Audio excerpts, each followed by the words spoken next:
can prove to you that Jesus was never crucified in 45 seconds. All right, let's check it out. Number one, the Quran clearly states that Jesus was not crucified. And we know that the Quran is the only religious text that's never been altered, right? Yeah, so a document that came 600 years after the event, 600 miles away, is saying that it didn't happen and we should trust it because it's never been changed. Well, firstly, just because something has never been changed has no bearing on whether or not it's actually true.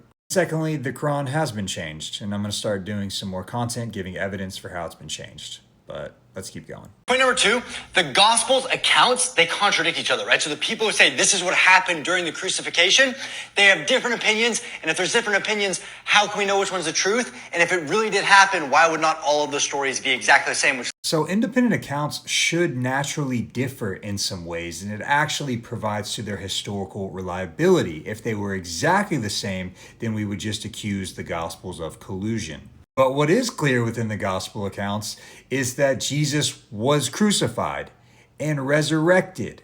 And on top of that, you have non-Christian sources like Josephus and Tacitus who clearly testify to the fact that Jesus was crucified.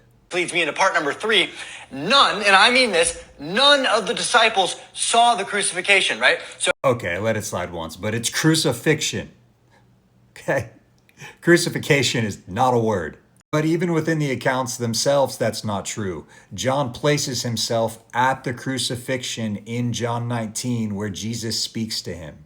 And number four, early Christians back like way long ago, they disagree on if it happened or not, right? There's a disagreement. There are heretical groups that popped up claiming this, and they go against the New Testament.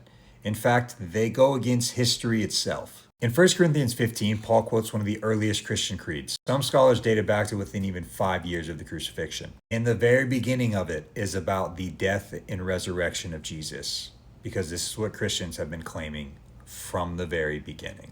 And you literally have to reject history to say that Jesus was not crucified. And number five, why would God humiliate his prophet by doing that to him? No, what really happened, the truth, is God raised Jesus up to heaven and saved him from the crucifixion.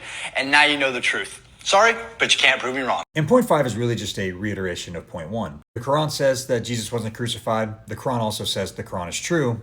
Therefore, because the Quran says it's true, Jesus was not crucified. Because that is the crux of this whole argument. Against history itself, all the Muslim is left to say is, trust me, bro, the Quran says so.